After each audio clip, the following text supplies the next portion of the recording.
Bonsoir à tous et merci de votre large fidélité au programme de la FM Télévision. Très ravi de vous retrouver dans le cadre de cette grande édition d'information qui s'ouvre en politique. D'abord, cette brève attendue pour ce vendredi 22 septembre 2023. Le verdict de la haute cour militaire dans l'affaire du député national, je cite, Edouard Mwanga-Chouchou, est reporté par une date ultérieure. Évidemment, d'après une source judiciaire, ces reports est consécutif au déplacement de l'un des juges qui statue essentiellement sur cette affaire. Elle soutient tout de même qu'une nouvelle date sera communiquée par le greffe de cette juridiction dès les retours de ces juges. On va continuer à suivre de près cette affaire, évidemment, sur l'adhésion qui sera prononcée sur l'essor du député national Edouard Mwanga-Chouchou. Toujours en politique, à ce début du journal, rencontre entre le président Félix Tshisekedi et le premier ministre israélien Benjamin Netanyahou à New York. Les renforcements des relations entre la RDC et l'État d'Israël, notamment l'ouverture d'une ambassade de l'Israël à Kinshasa. Pour plus de précisions, on va vous proposer ces reportages de nos confrères de la presse présidentielle. Regardez. C'est en marge de la 78e Assemblée générale des Nations unies que le président de la République, Félix Antoine Tshisekedi Tshilombo, s'est entretenu avec le premier ministre israélien Benjamin Netanyahou. Le président de la République a précisé que leurs discussions ont porté sur les divers aspects de la coopération bilatérale entre les deux États. Les discussions ont porté sur l'excellence de nos relations, le renforcement de ces relations et le développement d'une coopération davantage axée sur le rapprochement entre nos deux pays, les investissements, les infrastructures, la sécurité, la cybersécurité aussi. Et pour accentuer cela, l'État d'Israël s'est engagé à ouvrir une ambassade à Kinshasa. En échange, et quand cela sera effectif, la République démocratique du Congo déplacera alors son ambassade de Tel Aviv à Jérusalem. Et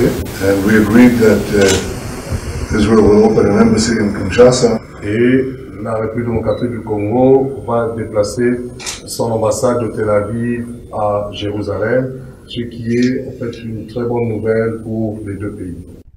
Cette séance de travail d'une trentaine de minutes a connu la participation du côté congolais du ministre des Affaires étrangères, de la directrice adjointe du cabinet du chef de l'État, de son conseiller spécial en matière de sécurité, de son haut représentant, ainsi que son conseiller privé.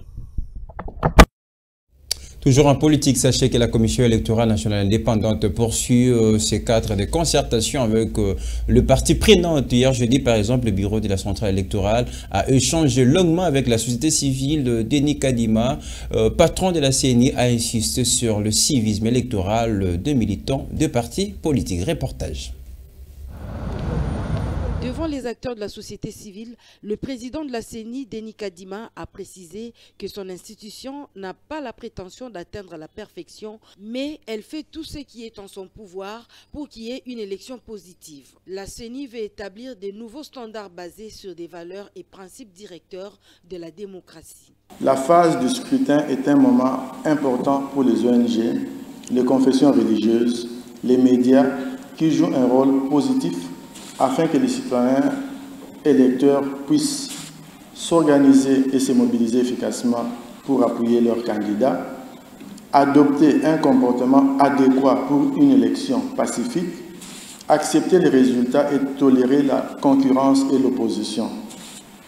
Toutefois, j'aimerais attirer l'attention de ceux d'entre vous qui seront des observateurs électoraux. Il ne faut pas confondre l'activisme politique au contrôle citoyen non partisan. Au cours de ces cadres de concertation, l'assistance a également manifesté quelques préoccupations notées par la Commission électorale nationale indépendante. Le représentant de la Fondation internationale pour les systèmes électoraux, partenaire technique de la CENI, s'est félicité de l'organisation de ces différents cadres de concertation qui permettent de maintenir les contacts au moyen des échanges utiles avec les différentes parties prenantes au processus électoral. À l'issue de la séance, les acteurs de la société civile invités à ce cadre de concertation ont reçu des réponses à leurs préoccupations soulevées. Et puis aussi, jeu de la machine logistique des kits électoraux, Denis Kadima a invité la société civile à recueillir des informations précises et nécessaires pour bien fixer les futurs électeurs. Suivez le président de la centrale électorale, Denis Kadima, dans cet extrait choisi par Rite Dinonzei. La machine logistique de la CENI tourne à plein régime. Et contrairement à certaines rumeurs, les préparatifs sont très avancés. Vous savez, quand vous faites la logistique électorale, il y a une partie qui est visible, il y a une partie qui est invisible. Quand nous faisons des commandes, quand la fabrication des équipements, du matériel, des machines est en cours, vous ne voyez pas ça. Mais nous savons, nous sommes en contact avec nos fournisseurs et le travail se fait. Alors, ma crainte, c'est cette démobilisation quand on parle aux gens du fait que la CENI n'est pas prête parce qu'elle n'a pas reçu l'argent. Il y a même quelqu'un qui dit que parce qu'à l'OGFREM, on n'a pas vu les documents d'importation de la CENI. Ils ne comprennent même pas comment nous fonctionnons. Vous comprenez? Donc, je n'aimerais pas que ces rumeurs-là aillent démobiliser les gens parce qu'on parle toujours d'un taux de participation trop bas à nos élections. Parfois, nous ne savons pas que nous en sommes la cause. Quand on dit aux gens que ça ne sera pas prêt, ou quand on dit aux gens que cette équipe va frauder, certaines personnes vont se dire « mais pourquoi je vais alors participer à cette élection si d'abord, soit elle n'aura pas lieu, soit il y aura de la fraude ». C'est une démobilisation. Finalement, on n'atteint pas le résultat requis. Et moi, je pense vraiment que la CENI compte beaucoup sur les ONG, les confessions religieuses, les médias, pour véhiculer un message correct, parce que notre objectif, c'est d'organiser une élection crédible, apaisée, avec une très forte participation, pour que le choix du peuple soit reflété dans les résultats que nous allons communiquer. Tout à fait autre chose à présent dans ce journal. Les regroupements politiques AADG a rendu public ce vendredi 22 septembre 2023 les résolutions de son conclave portant essentiellement la candidature de Félix Tshisekedi à la présidentielle de décembre 2023. La cérémonie a eu lieu dans la salle Showbiz. Doudou Albert Ilunga, coordonnateur de la dynamique Guilain Nyimbo, fait savoir ici le pourquoi de ce choix porter Félix Tshisekedi comme leur candidat. On va l'écouter tout de suite au micro d'Alain Goma et Torres Atibo. Vous venez de le suivre, le coordonnateur l'a très bien établi, il a très bien étalé tout ce que le chef de l'État a réalisé. C'est mettre à citer toutes ses œuvres, ça sera peut-être toute une journée de perdu. Ce qui est sûr, il a beaucoup accompli sur le plan de la maintenance, de la sécurité, sur le plan du développement avec le projet de 145 territoires, la gratuité de l'enseignement, n'en parlons pas. Il y a beaucoup que Félix Antoine Tshisekedi a fait qui nous pousse à croire qu'il faut lui accorder un second mandat pour que 2023, 2024, 2025 jusqu'à 2028, la RDC reprenne ce chemin qu'on a voulu. En tout cas, que ces Congolais nous suivent parce que de par notre regroupement, vous le savez, c'est Action Audible pour la bonne gouvernance. Il s'agit là, en tout cas, des regroupements de personnes consciencieuses derrière le chef de l'État pour l'accompagner dans cet appel. Cet appel, il n'est pas déjà tard de nous rejoindre. Nous demandons à tout le monde de venir vers nous parce que nous avons besoin de chacun pour construire ce pays. Passons au sport à présent.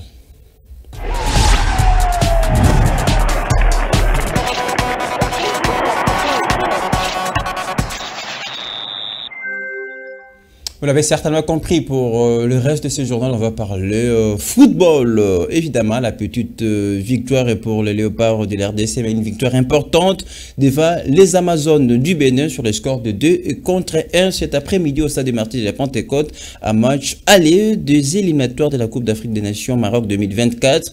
Une victoire qui ne correspond pas, évidemment, à toute la prestation des dames, voilà, des Marcelo Kayamba, pourtant dominant dominatrice dans l'ensemble du match. Rappelons que la RDC va se contacter de ses légers avantages d'un but avant de se déplacer la semaine prochaine au Cotonou, évidemment, pour discuter les matchs retour en perspective du prochain tour, essentiellement de ces éliminatoires de la Coupe d'Afrique des Nations 2024.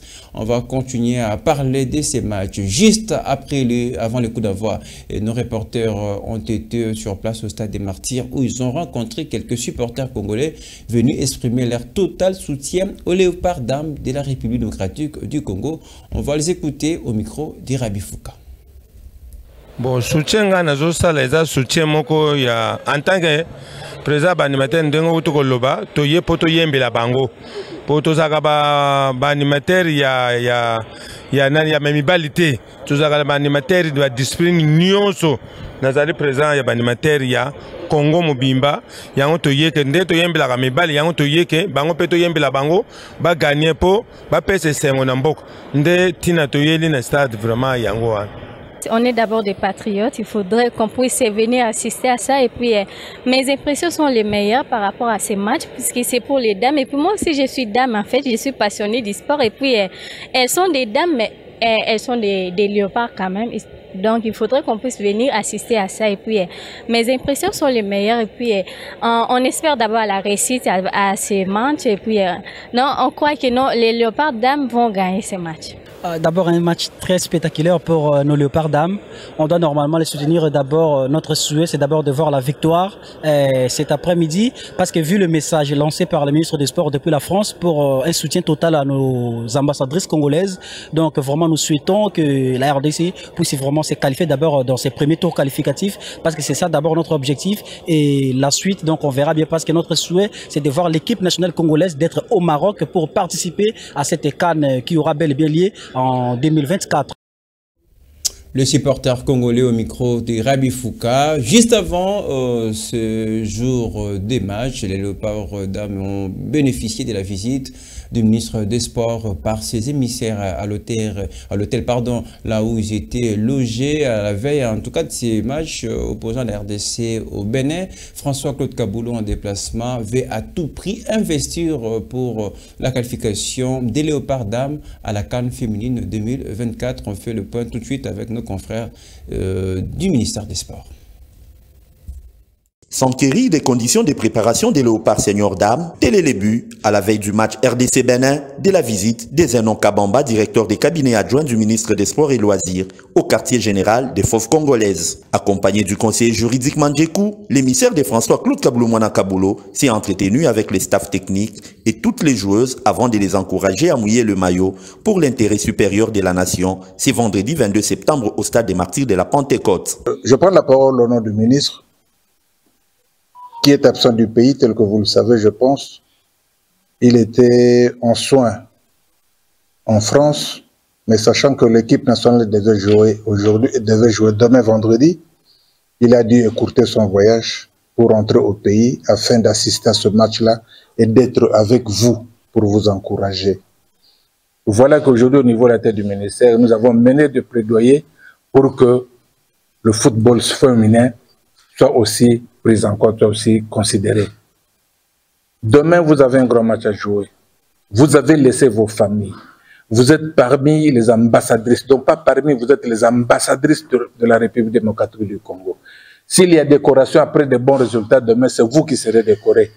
Vous serez honorés. C'est que vous devez démontrer demain que vous méritez la confiance des autorités qui ont fait appel à vous, qui ont payé des billets pour que vous quittiez le milieu où vous habitez d'habitude pour venir à Kinshasa. Visiblement, c'est toute la République qui reste mobilisée pour pousser les léopards lors de ces grands chocs, comptant pour les premiers tours des éliminatoires de la Coupe d'Afrique des Nations féminines, Maroc 2024, dont l'accès au stade est gratuit. Et c'est la fin de ce journal. Merci à tous de l'avoir suivi. L'actualité revient dans une trentaine de minutes sur votre antenne. Merci à notre chef d'édition, Déborah Petit. Torres Atibo nous a aidé à préparer cette édition. L'équipe en régie assurée par Guélor Mouya. Très bonne soirée en regardant FM Télévision.